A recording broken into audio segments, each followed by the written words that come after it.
Perhaps I should say just very quickly that one of the reasons I got immersed into looking at biomedical technologies so deeply was because I was already involved in Japan. I had done my very early PhD research in Japan, and I was already embedded in Japan, and that was my field site. And of course, it's a totally modern country. Some Japanese historians argue very strongly that Japan actually modernized before European countries did, just by a few, maybe 50 years or so. A totally modern country from way back. And so, unlike many classical anthropological sites, Japan makes the perfect foil for critiquing ourselves. It allows us to look back on ourselves in a way which is much easier to do than if one is in a non-literate society. Marilyn Strathern has tried very hard and does very successfully incorporate New Guinea ideas of kinship with her analysis of what's happening in contemporary Britain. She does that very nicely indeed, but it's a really tough road to hoe, and especially if you're interested in health and illness in the body and producing a constructive critique of biomedicine, then Japan is the perfect foil.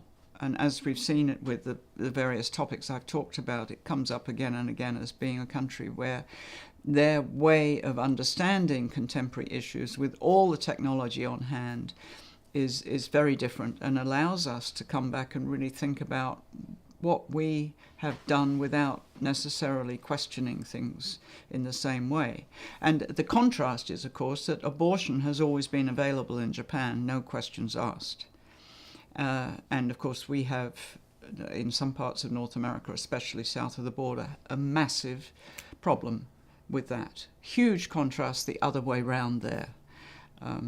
So these are really good countries for comparative purposes about modern life and what it is to be human in a truly advanced, so-called in quotes, advanced society. So another co-authored book, and this is a great fat one, I put together with my close friend Judy Farquhar. She's at the University of Chicago. She's just retired. This one is Beyond the Body Proper, Reading the Anthropology of Material Life. Judy has never described herself as a medical anthropologist or even an anthropologist of medicine. She is a sinologist. She is a specialist of China, understands and knows China extremely well, reads and writes Chinese beautifully. And so that was how we became engaged with each other, because of our mutual Asia interests in the first place. But we have been firm friends for a very, very long time. And this book of readings is it came out in 2007, and the essays are all about the so-called lived body in one way or another. So they're extremely anthropological essays, but there's a historical trajectory. So we start with Engels and the use of the hand and human labor, and we go on through to very contemporary issues to do with the biosciences. It's got this is used in courses all the time. It's divided into different parts, and the first part is an emergent canon, and it has Engels and Hertz and Grane and Mauss and Victor Turner and Terence Turner. And the next is philosophical studies, or learning how to think embodiment, which is mostly Judy's work, and includes Marx and Engels and Walter Benjamin and Merleau-Ponty and who else have we got here? We've got Ian Hacking, Judith Butler and Bruno Latour. And then part 3 is fundamental processes, or denaturalizing the given. with Evans Pritchard, Carolyn Walker Bynum, a fantastic historian, Christoph Schipper, his essay is called On Breath, Henry Abelov, who writes about sexual intercourse in the long 18th century, and my essay on human body parts as therapeutic tools, and so on. And then the next part is exploring the body in time and space with Michel de Certeau, Michael Tausig, Sally Braston White, and Judith essay, and so on.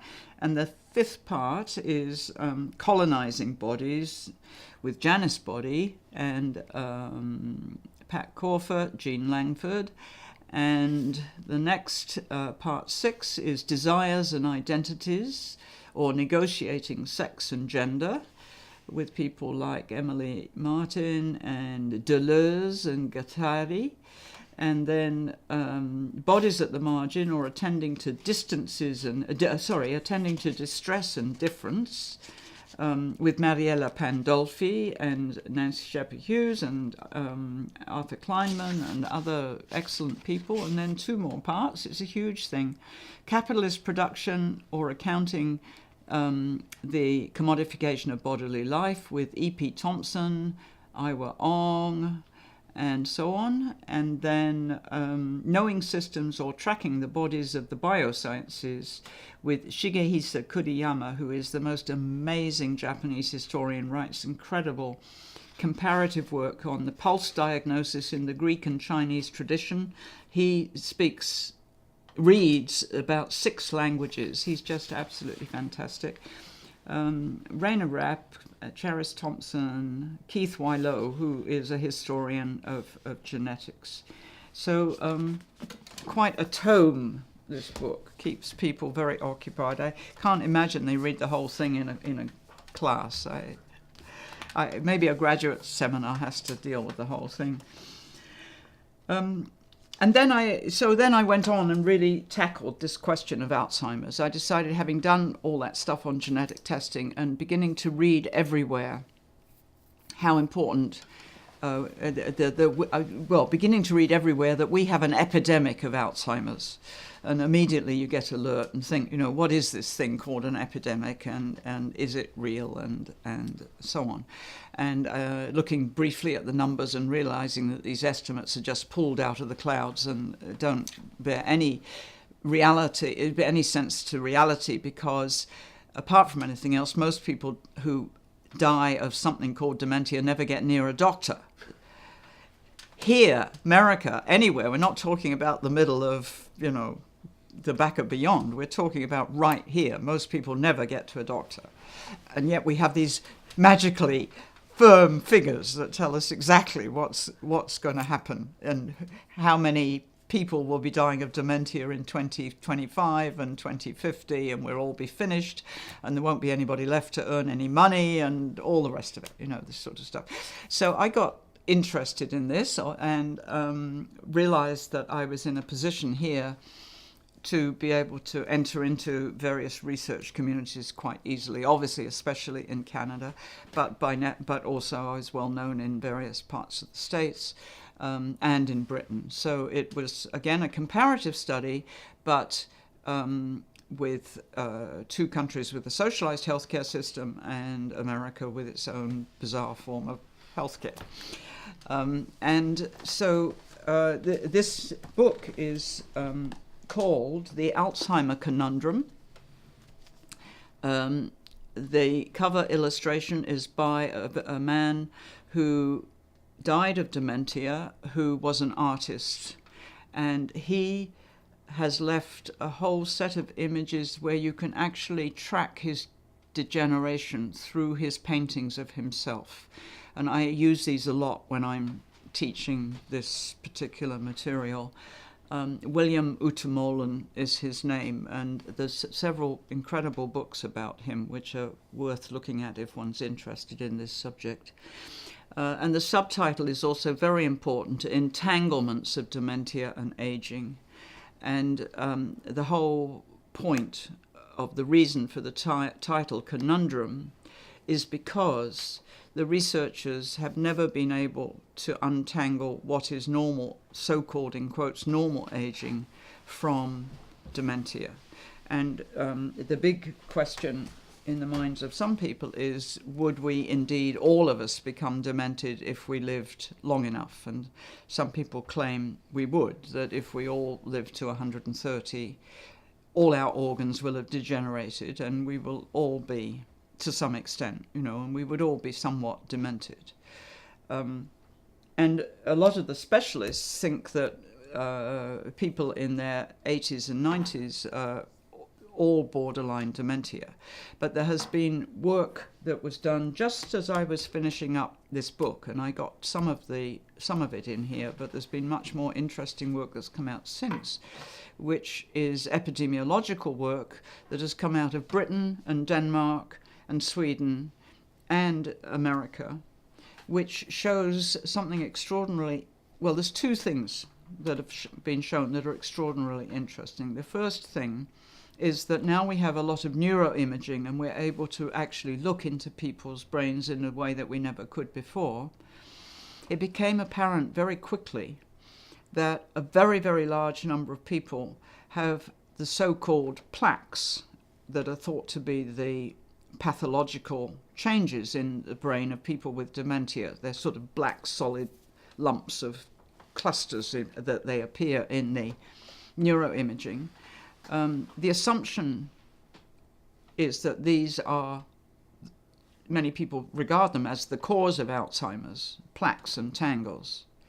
But when they were able to look into the brains of a lot of so-called normal people in their 60s, 70s and 80s, they discovered that most of us, i.e. probably someone my age, have a lot of plaques in our brains, but we're not demented. And so this called the whole enterprise into question, because all the drug development has been designed to remove plaques, and none of it has worked. It apparently works on mice models. It doesn't work on humans. And they tinker with it and try new products, and they have done billions worth of dollars of investigation of drugs to get rid of plaques. And they've failed every single time. They've failed so much that some of the major drug companies are thinking of giving up on Alzheimer's altogether. So it's a very scary time for the people, the neurologists working in this field. And they're left with these dilemmas. What really are plaques? And some people believe that they have several functions and that throughout life they may well protect us from inflammation. So they're not altogether bad by any means. Not everybody agrees, but many think this. And similarly with the tangles, they're also very problematic. They do seem to be pathological. They come later than the plaques. But no medication really seems to work. So that's a major dilemma. And the other very interesting epidemiological findings are that people of my generation who are now regarded as, I think I'm in the category which they informally call the oldest old, or maybe you have to be 90 to be the oldest old. But anyway, I'm getting up there, right? We older folks, it turns out with good epidemiological studies, are living longer dementia-free than did our parents in North America and in European countries. So the big question is why? And the people who are involved with the research immediately jump to education. They say that we are better educated. I don't buy that. I think that's a proxy for social status and income. I think that because impoverished people still get dementia at a much higher rate than those of us who are middle class. And that is obviously associated to diet and lifestyle, and it's very much associated to the incidence of diabetes and obesity. high rates of diabetes and obesity lead to dementia of one kind or another. It's not all Alzheimer's, it's usually cardiovascular problems, but that's linked with the Alzheimer's. So people who are poor get much higher rates of dementia. It's not education that's doing it, that's protecting us. It's on the contrary, it's those of us that are educated who are able to go out and buy decent food and who read all the stuff we're supposed to read about how to look after ourselves. One of the things that's happened, and part of my book has contributed to this, is that the neurologists in this world and gradually the Alzheimer's Society people are realizing that this isn't a disease that suddenly hits you at 70 years old. You know, it was always talked about as though you have to be old to get Alzheimer's. And what they now understand is that lifestyle is so important that you have to go back and think about Alzheimer's the way we think about heart disease and other conditions. You have to think about what you're doing from childhood on, and you don't eat junk food every day of the life when you're walking home from school. And that, you know, it means you will get less heart disease, but it also means you'll get less Alzheimer's. And they finally put that message together. So GPs and family docs are now supposed to tack that message on to their message about heart disease when they're talking to patients. And the other thing that they are trying to do is to pay attention to what are called biomarkers. So because of imaging and because of other new technologies, and a very unpleasant one of tapping the cerebrospinal fluid, they are trying to go earlier and earlier and earlier, and they're enrolling people, either people who get what is called early onset Alzheimer's, which is genetically determined. It's a single, it's a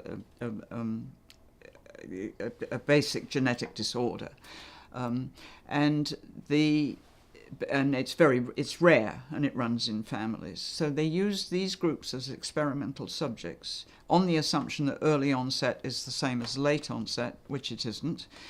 And they also are taking more and more people in their 50s who seem to be symptom-free and tracking them for the very, very, very first signs of when plaques begin to appear in the brain. These are then thought of as biomarkers of what's going to come for the future, with the idea of helping them develop different forms of medication. So this whole business of becoming demented has become incredibly medicalized over the last years, and every major country has a national program. And in Canada, the person who runs our national program lives right over the road there, and his name is Howard Churko, and he runs the Canadian conglomerate that is dealing with Alzheimer's in this country. Poorly funded compared with the Americans, but recently they got another big packet of money from our new government, so they're hoping they can do more. In my opinion, they're still not moving heavily enough towards prevention, and still overly invested in trying to cure this thing. But you can't cure aging, and they don't like to hear that message, right? So that was that book, and that, of course, this has also won a prize or two, and it's done very well. And I've had to do an awful lot of talks as a result of this book. And a movie has been made, and I appear in that, and it's a very interesting and rather funny movie by a filmmaker who likes to. She has a great sense of humor, and she goes through all the tests herself. She's she's mid-70s, I think, or early 70s, and she goes through all the tests herself, and it's all filmed, everything is filmed, and it's very, very funny.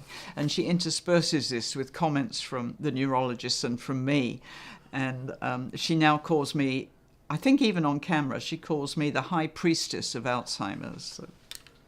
very embarrassing indeed. Yes, but she's a wonderful lady, just an amazing lady.